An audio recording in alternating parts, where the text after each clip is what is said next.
장유라고 합니다. 반갑습니다. 갔는데 이 중요한 이 중계 지역을 제가 못 봐가지고 어머님들이 어떤 성향이실까 이런 것도 좀 파악해보고 싶고 중계 지역의 분위기도 어떤지도 좀 보고 싶어서 제가 때를 좀 썼습니다. 그래서 제가 들어왔고요. 주니어 성공스쿨사 뭐 1, 2차 시 잘 보셨어요? 예, 뭐 많이 도움이 되셨을 것 같은데 2차 시 때 배우셨던 내용들 좀 집에서 활용을 해보셨습니까? 어머니 끄덕이셨어요. 어떤 활용을 하셨습니까? 열정 이벤트. 예.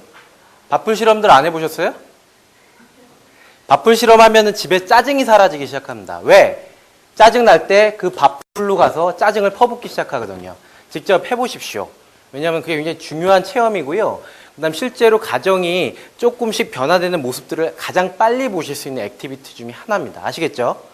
자, 뭐 배우셨고 1차 시에서 진로 쪽 배우셨고요. 비전 설정하는 부분 배우셨고 2차 시에는 비전을 어떻게 하면 달성할 수 있는지에 대한 긍정 마인드 세팅 쪽을 배웠습니다.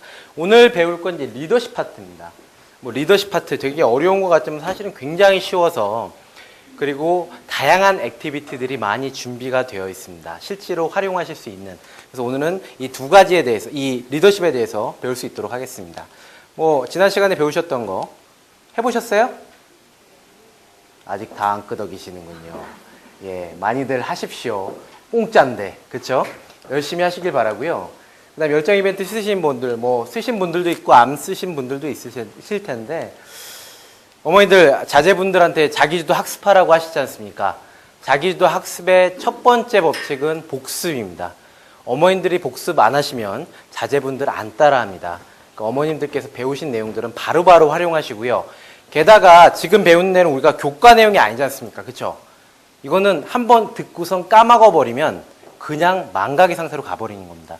어머님들이 한 번만 해주시면은 그때부터는 또 얘기가 틀려져요. 그러니까 직접 하시라는 말씀 다시 한번 드리겠습니다. 특히 오늘 배울 리더십, 부모의 리더십이 굉장히 중요한 파트입니다. 아시겠죠? 아시겠죠? 네. 예, 감사합니다. 제가 오늘 보니까 중계 분위기 첫 번째, 빨리 오세요. 저 여태까지 11시에 출발해 본 적이 없어요. 보니까 어머님들 11시 이전에 싹 오시는 거 보니까 정말 멋있으시다라는 생각이 듭니다. 우리 박수 한번 치면서 시작할게요. 네. 자, 리더십 얘기해 보겠습니다. 제가 저희 주니어 성공스쿨 사업하면서도 인바운드라고 하죠. 전화가 오면 전화 상담 아직도 제가 하고 있거든요. 6220-2585 전화하시면 제가 거의 받습니다. 왜 이걸 하냐? 저 할 거 많은데. 그렇죠? 근데 왜 하냐면요. 부모님들 고민이 듣고 싶었어요. 왜 우리 과정을 선택하셨는지, 그 다음에 왜 관심을 가지셨는지. 근데 듣다 보면은 몇 가지의 이제 유형들이 나오는데 첫 번째가 아이 자아자존감, 그러니까 자존심, 자긍심이라고 하죠. 이 부분에 대한 고민이 많으시고요. 두 번째, 공부 안 해서. 예, 이게 되게 많죠. 세 번째 나오는 게 보통 요겁니다. 리더십이 없다. 우리 아이가 너무 선천적으로 소심한 것 같다. 우리 DNA가 좀 그래서 그런지 뭐 이러시면서 걱정하시는 분들도 있고 학교에 가서 애들하고 많은 관계를 가지는데 맨날 끌려다닌다. 뭔가 주도적이지 않다. 뭐 반장도 못한다. 뭐 이런 고민들 갖다 상당히 많이 털어놓고 계세요. 그래서 이 리더십 파트가 상당히 중요하구나. 어머니 아버지들께서 많이 잘못 알고 계시는구나. 특히 오해 부분이 많은 파트가 리더십인 것 같습니다. 자, 리더십이 뭔가요? 저 오늘 책 저거 다 쓰고 와야 되는데 그냥 틀려도 되는데요. 리더십이 뭐예요? 남과 같이 공유하는 거. 오, 이거 새로운 관점. 좋습니다. 또 아니 답이 바로 나와버리면 안 되는데. 예. 아니 좀 오답 좀 얘기해 주셔야지 제가 풀어갈 수가 있는데 보통은 뭐 끌어당긴다, 뭐 이끌고 가는 거, 뭐 이렇게 얘기하잖아요. 높으신 것 같아요. 예. 자, 어머니 용기 있게 얘기하셨죠? 네, 좋습니다. 자, 어머니 정답을 얘기해 주셨는데 영향력을 미친다라고 하셨잖아요. 굉장히 중요하신 말씀입니다. 보통 우리가 리더십 하면요, 카리스마 많이 떠올립니다. 그리고 뭔가 사람들을 갖다가 강하게 이끌고 가는 것들, 이런 것들에 대해서 생각을 많이 하죠. 중계동 어머님들께서는 벌써 해답을 알고 계신 거 보니까 이미 리더십에 대해서 많이 알고 계시다고 좀 판단이 듭니다. 아버지들, 여기 아버님들 지금 4분 오셨는데, 아버님들 집에 오셔가지고 불평불만 많으실 거예요. 근데 예전에는 상사에 대한 불평불만이 상당히 많았습니다. 야씨, 김 부장이, 뭐, 나 너무 야려, 막 이런 것들이 있었고. 근데 요즘에는 오히려 부하 직원 때문에 상당히 스트레스를 많이 받으실 겁니다. 실제로 여기 계신 부모님, 어머님들 세대 정도면 이제 신입사원들, 특히 아래 직원들에 의해서 스트레스 많이 받으실 세대시거든요. 왜? 옛날에면 일명 속된 말로 까라면 까면 다 아이들을 했다라는 겁니다. 근데 요즘 이 신입사원들은 야, 이거 해 하면은 그거 왜 해야 되죠?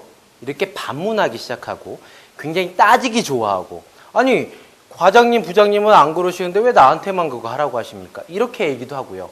회식하자고 하면은 저 오늘 약속 있는데요. 이러시면서 빠져나가시기도 합니다. 굉장히 많이 스트레스 받아요. 옛날하고 다르다고요. 근데 요즘에 이런 권위적인 리더십이 통하느냐? 안 통합니다. 이유가 뭘까요? 시대가 틀려졌기 때문이에요. 예전에야 우리들은 별로 존중받고 살지 못했었잖아요. 뭐 저도 마찬가지였습니다. 근데 요즘 애들 얼마나 오냐 하면서 키웁니까? 집에서 왕이잖아요. 이런 아이들이 사회에 나가서 이렇게 위에 사람들이 뭐라고 해서 이끌려 올 것 같습니까? 앞으로는 더 힘들어질 겁니다. 자, 그래서 이 리더십에 대해서 새롭게 좀 재조명을 좀 해봐야 될 것 같아요. 기존에 뭐 이끌고 가는 거, 이건 다 리더십 맞습니다. 리더십 유형이 굉장히 많아요. 뭐 저희가 분류한 것만 해도 한 13가지 정도가 돼요. 근데 앞으로 우리 아이들이 한 20년, 30년 후에 사회에 나갔을 때 그때 각광받을 리더십은 무엇일까를 고민해보면 오늘 드릴 정답이 있습니다. 그것에 대해서 말씀을 드리겠습니다. 자, 저는 요즘에 그 입학사정관 제도에 대해서 굉장히 관심이 많아요.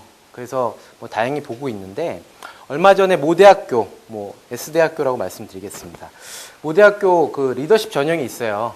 그래서 거기 교수님하고 만나 뵀는데 참 리더십 전형은 애들 떨어뜨리기 참 쉽다라고 얘기를 하십니다. 왜? 부모님들이 리더십에 대해서 제대로 모르니까 이거 쓸 때도, 전형 쓸 때도 대부분 아직도 스펙에 대해서 정의를 내린다는 겁니다. 애들 써오는 거 보면은 난 언제 반장했고 언제 동아리 회장했고 교회에서는 어떤 활동을 했고 이런 식으로 나열식을 쫙 데우는 애들 그냥 딱 보고 성적 평균이나 이런 것들 안 내면 그냥 바로바로 떨어뜨리죠. 굉장히 쉬운 전형이다라고 얘기하십니다. 그 이유는 리더십이 아직까지 스펙이다라고 생각하시는 분들도 상당히 많기 때문입니다. 이런 오해들을 갖다가 풀어드리는 게 오늘의 가장 숙제고요. 자, 리더십이 선천적일까 후천적일까, 이것도 역시 많은 분분한 얘기들이 있습니다. 어떨까요? 선천적일까요? 후천적일까요? 혹시 선천적이라고 생각하시는 분? 네, 어머니, 왜 그렇습니까? 예. 끌어당겨요. 멋집니다. 멋지십니다. 선천적이다라고 생각하시는 분 또 있으세요? 많은 분들이, 여기 계신 분들 중에서도 몇 분은 손 안 드셨겠지만 선천적이다라고 생각한, 특히 뭐 자녀가 좀 소심한 성격이다.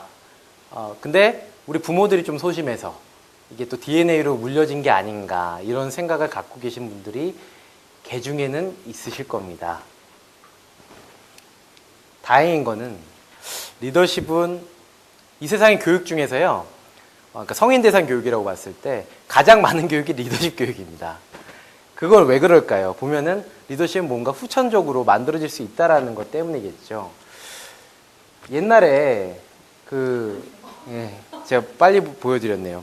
하여튼 뭐 한 병신이 있었어요. 병신이라고 표현한 이유는 실제로 그렇게 불렸기 때문입니다. 1800년도, 그러니까 1900년도죠. 그때 이제 아이가 하나 태어났는데 굉장히 좋은 집안이에요. 정치가 집안이고, 아버지는 나름대로 굉장히 잘 나갔습니다. 영국에서. 뒤에 보이는 처칠인데, 근데 애가 팔싹둥이로 태어났어요. 그리고 말도 애가 엄청 더듬고요. 어디 나가서 어울리지도 못하고요. 너무 소심하고. 그래서 이 아버지는 워낙 좀 잘 나가는 양반이시니까 굉장히 싫었겠죠. 자기의 아들이 인정받기를 원하는데. 그래가지고 뭐 할 게 없으니까는 군대를 넣어버립니다.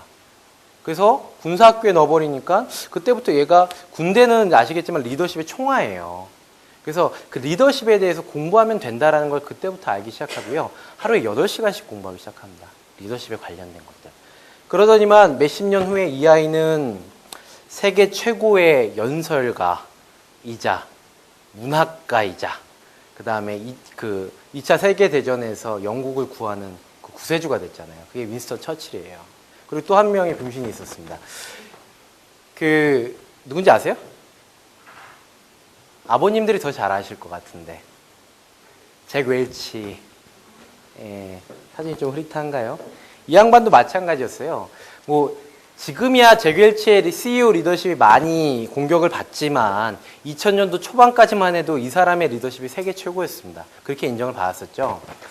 잭 웰치도 마찬가지예요. 말을 너무 버벅거려가지고요. 역시 병신 소리를 항상 듣고 다녔습니다. 이런 아이가 리더십의 대가가 됐습니다. 교육에 의해서.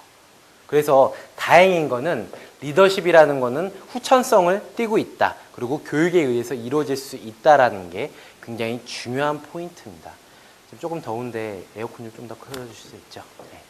자, 그래서 리더십의 정의에 대해서 좀 말씀을 드리겠습니다. 제가 말씀드리는 것보다 우리 홍달구 선생님이라고 계신데 그분 잠깐 모셔서 말씀드릴 거고요. 리더십은 4P를 통해서 정의를 쉽게 내릴 수가 있습니다. 여기 보신 People, Power, Performance, Process. 이것만 아시면 어머님들 어디 가셔서 리더십 나 공부 좀 했다 라고 하실 수 있고요. 혹시 아버님들이 조금 무시하실 때가 있잖아요. 그때 당신